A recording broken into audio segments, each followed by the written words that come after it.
Okay mega ఫ్యామిలీలోనే Nagababu గారు మా ఎన్నికల సమయంలో అనుకుంటా కోట శ్రీనివాసరావు గారిని విమర్శించారు. ఓకే కోట గారిని తిట్టారు, కొంత విమర్శించి మాట్లాడారు. దాన్ని మీరు సమర్థిస్తారా వ్యతిరేకిస్తారా? అన్న నువ్వు ఇరికియాలని చెప్పకన్నా. ఇరికిచ్చేది కాదన్నా, నేను అడుగుతున్నా. నువ్వు ఒక ఫ్యామిలీకి దగ్గర అయితే ఒక ఫ్యామిలీకి దూరంగా ఉండవు, అన్ని ఫ్యామిలీలు నీవే. నాగబాబు అన్న ఆ రోజు నా కోటబాబు అని అట్లా అనుకుంటుంటే బాగుండేది అని ఫీల్ అయ్యా.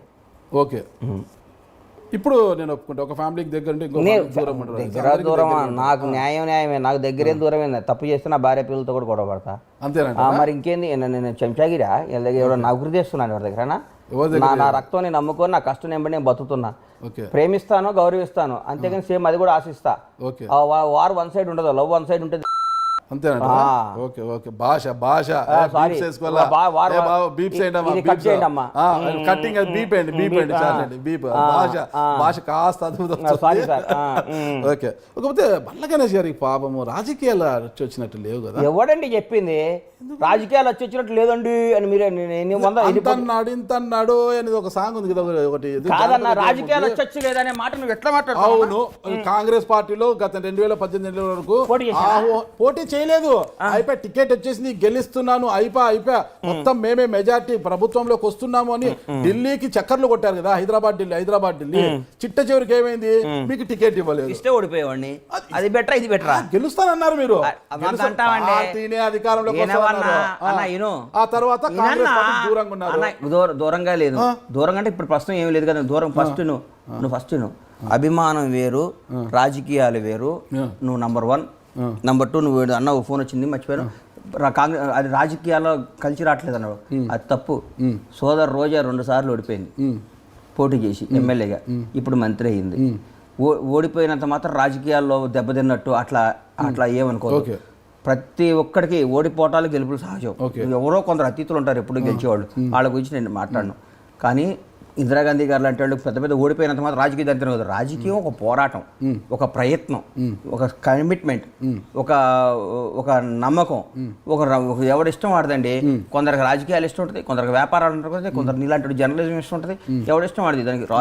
నేను ఏ ఎన్నికల్లో పోయి ఒక పార్టీని, నేను కాంగ్రెస్ పార్టీలో ఉండగా 10 ఏళ్ళు అధికారంలో ఉన్నాం. 10 ఏళ్ళు అధికారంలో ఉన్నాం. రాజశేఖర్ 2004 నుంచి 2014 మేము అధికారంలో ఉన్నాం. మళ్ళా ఇదే మాట్లాడతారండి. రాజశేఖర్ గారు 2014 వరకు లేరండి. 2004 నుంచి 2009 వరకు. 2009 సీఎం అయినాక రాజశేఖర రెడ్డి గారు వచ్చినాక కాంగ్రెస్ పార్టీ 10 ఏళ్ళు అధికారంలో ఉన్నారు. లేరండి, అవన్నీ మాకు తెలుసండి. నువ్వు పుల్లలు పెట్టకండి, నువ్వు ఏదో ఇరికియాలని నా ట్రోలింగ్ కోసం చేయకండి. కాంగ్రెస్ పార్టీ రాజశేఖర రెడ్డి గారి దయ వల్ల 2014లో కానీ రెండోసారి కానీ ఆయన దయ వల్ల, ఆయన పోరాట పత్యం వల్ల అధికారంలోకి వచ్చింది. 2014లో టీడీపీ అధికారంలోకి వచ్చింది, విభజిత ఆంధ్రప్రదేశ్. అదే 2014లో ఇక్కడ తెలంగాణలో 2014 వరకు అంటున్నా నాగరాజు. 2014 అన్నారు మీరు, వరకు అనలేదు. కొద్దిగా మీరు యాస ప్రాస బాగుంటది కానీ వరకు అనలేదు. చిన్న చిన్న మిస్టేక్స్ జరుగుతున్నాయి. నువ్వు చిన్నపిల్లాడి శాస్త్రాలు మానేసి సిన్సియర్ గా మాట్లాడన్నా. 2014 వరకు ఇక్కడ పులిస్ స్టాప్ పెట్టారు, ఇది కరెక్ట్ కాదు. నువ్వు చిన్నపిల్లాడి వ్యవహారాలు చేయమాక. ఇంటర్వ్యూ చేస్తే సింహంలా అడుగు, నేను సింహంలా చెప్తా. అక్కడ పులిస్ స్టాప్ పెట్టలేదు, ఇక్కడ 2014 వరకు అన్నా. ఇప్పుడు ఇంతకుముందు నేరం చేశానా? ఇంతకుముందు మర్డర్ చేశానా? మరేంది వరకు ఏందన్నా? రాజశేఖర రెడ్డి గారు రెండోసారి అధికారులు తీసుకొచ్చిన సంగతి మాకు తెలియదా? మరి ఏందండి నువ్వు మాట్లాడే మాటలు? మాట్లాడు, అడుగు. నేను చక్కగానే అడుగుతున్నాను. ఓకేనా, సరే. కాంగ్రెస్ పార్టీ టికెట్ ఇవ్వకపోతే మళ్ళా తర్వాత నేను ఇంటర్వ్యూ చేసినప్పుడు అతను ఈ రాజకీయాలకు నేను దూరము, రాజకీయాలకు సంబంధం లేదు నా ఇంటర్వ్యూలోనే అన్నారు. ఈరోజు నేను కాంగ్రెస్ పార్టీకి దూరం ఎక్కడైనాను, నేను రాజకీయాల్లో ఉన్నానని ఈరోజు అంటున్నారు కదా. మీరు ఇంతకు రాజకీయాల్లో ఉన్నారా లేదా? ఉన్నారా? ఒక క్రియాశీలకంగా లేదు, ఒక అభిమాని, ఒక పార్టీ అభిమానిగా ఉన్నా. కాంగ్రెస్ పార్టీ అభిమానంగా ఉన్నారు. టైగర్లు ఏమో టీఆర్ఎస్ లో ఉన్నారు. అప్పుడు ఇక్కడేమో సింహం ఉంది. ఇక్కడ సింహాలు ఇక్కడ ఉన్నాయి. అక్కడ టైగర్ ఉంటే ఇక్కడ సింహం ఉంది. రేవంత్ రెడ్డి ఉన్నాడు ఇక్కడ. ఓకే అయితే ఇక్కడ సింహము, అక్కడ అడవిలో ఒక టైగర్ ఒక్కటే ఉంటదన్న, సింహం కూడా ఉంటదన్న. ఓకే, మరి బలవంతుడు ఎవరు ఇక్కడ? ఏ రోజు ఏమవుతాయి ఎవరికి తెలియదు. అదే రాజకీయం. ఇక్కడ టైగర్ లైన్ అసలు ఏది? అన్ని బలం ఏ పరిస్థితికి ఆ పరిస్థితి బలమేనన్నా. ఓకే, ఒక రోజు ఒకటే బలం, ఒక రోజు ఇండియా గెలుస్తుంది, ఒక రోజు పాకిస్తాన్ గెలుస్తుంది. ఇదే కదా నాలుకకు నరం లేకుండా మాట్లాడే. ధైర్యంగా చెప్పండి ఏమే తెలంగాణలో ఎవరు బలవంతుడు? ధైర్యంగా చెప్పండి. ఈ రోజు ప్రస్తుతానికి టీఆర్ఎస్ బలంగా ఉంది, రాబోయే రోజుల్లో కాంగ్రెస్ బలం అవుద్ది. రాసుకో. అంతేనా స్వామి? మరి ఈ రోజు బలంగా ఉన్నది భవిష్యత్తులో ఎందుకు ఉండదు?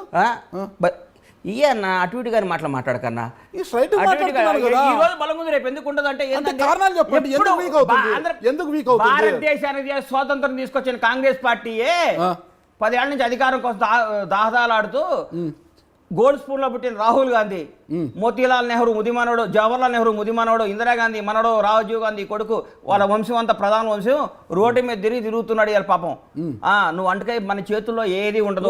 పాదయాత్ర చేస్తున్నాడు, చెప్తున్నా పాదయాత్ర జోడాలి, వేరే విధంగా తిరగడం లేదు ఆయన పాపం. అరే చెప్తున్నా అయ్యే చెప్తున్నా ఆస్తులు పోగొట్టుకొని తిరగటాను ఇయే రోడ్డు మీద జనంలో తన వంశం గురించి చెప్పుకోవడం, తన పార్టీ గురించి చెప్పుకోవడానికి, తన దేశం గురించి చెప్పుకోవడానికి, తన కష్టం చెప్పుకోవడానికి. అంతకని ఎవడేది నెక్స్ట్ ఏం వస్తుంది రేపు నువ్వు బయటికి పోతే కారే గుద్ది రావచ్చు. మరి ఇప్పుడు మీరే అన్నారు కదా కాంగ్రెస్ బాగుంటది అంటున్నారు కదా. ఆశ ఆలోచన మనం ప్లాన్ వేస్తాం, భగవంతుడు మాస్టర్ ప్లాన్ వేస్తాడు. మన ఆలోచన ఇది. నెక్స్ట్ కాంగ్రెస్ అధికారంలో రావాలని నాకు ఉంది. వస్తుందో రాదో జనం నిర్ణయిస్తారు అంతే.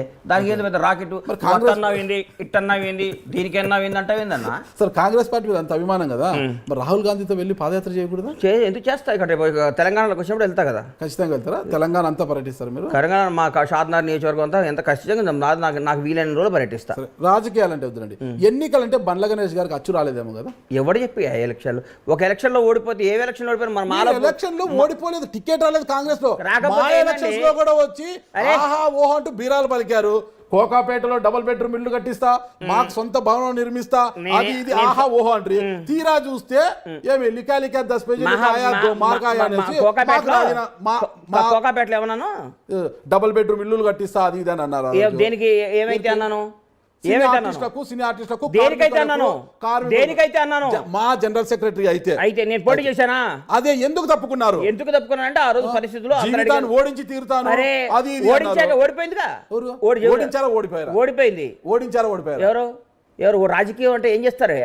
ఓడించారా ఓడిపోయారు? అరే అన్న నువ్వు అట్లా ఊపకుండా అరవకుండా మాట్లాడన్నా. నువ్వు అరుస్తున్నావు అన్న. నువ్వు అరవటం కాదు, ఓడించారా ఓడిపోయారు ఏందండి? జీవితం ఓడిపోలేదా?